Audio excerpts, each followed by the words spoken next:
Hello అండి అందరికీ good morning అండి. ఏంటి ఈరోజు పూజ వీడియో పెట్టలేదని అనుకుంటున్నారా?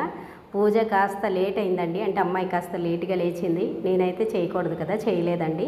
అలా అని ఇదైతే పాలకూర ఆలు టమాటా కర్రీ అండి. సింపుల్ అండ్ ఈజీగా చేసుకోవచ్చు. మనం ఎక్కువ వాటర్ కూడా పట్టదు. పాలకూరలో ఉన్న వాటర్తోనే మనకు ఆలుగడ్డ అది మగ్గిపోతుంది. అలానే ఒక పక్క అయితే మాకు దోసకాయ పప్పు వండుతున్నానండి.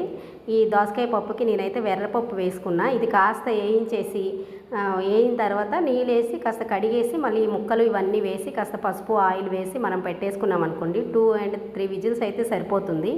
టేస్ట్ చాలా బాగుంటుంది. ఇదైతే మా కోసం చేస్తున్నా, అమ్మాయి కోసం, నా కోసం. ఎందుకంటే ఈ రోజు నుండి ద్వాదశి, రేపు ఏకాదశి కదండి. ఇక ఈరోజు ఒక్క పూటే తింటాము. అలానే నెల మొత్తం మేము ఉల్లిపాయ ఏమీ తినమండి. కోసం అయితే తప్పదు కదండి. ఇవైతే పిన్ని మొన్న మా ఊరు నుండి వచ్చేటప్పుడు అప్పడాలు తీసుకొచ్చింది. ఇవి నువ్వులు అప్పడాలు అంటారు. ఇక ఎప్పుడైనా పప్పు చేసినప్పుడు అయితే ఇవి ఫ్రై చేసుకుంటాను. ప్రస్తుతానికైతే నాకే బాక్స్ కోసం ఒక 2 వేపుకున్నాను. అలానే పప్పు అయిపోయింది కదండి, దానికి పోపు జస్ట్ తాలింపు గింజలు, కరివేపాకు, ఎండుమిర్చి అంతేనండి. ఏం ఉల్లిపాయ ఏం వాడం కాబట్టి పప్పు ఇలా చేసుకుంటే చాలా టేస్ట్గా ఉంటుంది. మీరు ఎవరైనా ఒకసారి ట్రై చేస్తే చెయ్యండి. కానీ ఎర్రపప్పుతో అయితే ఇంకా టేస్ట్ బాగుంటుందండి. నాకు ఎర్రపప్పు అంటే చాలా ఇష్టం. మీలో ఎంతమందికి ఇష్టం అనేది నాకు కామెంట్ సెక్షన్లో కామెంట్ చేయండి. వీడియో నచ్చితే లైక్ చేయండి, అలానే షేర్ చేయండి, సబ్స్క్రైబ్ కూడా చేసుకోండి. పూజ వీడియో అయితే ఈవినింగ్ పెడతానండి. బాయ్.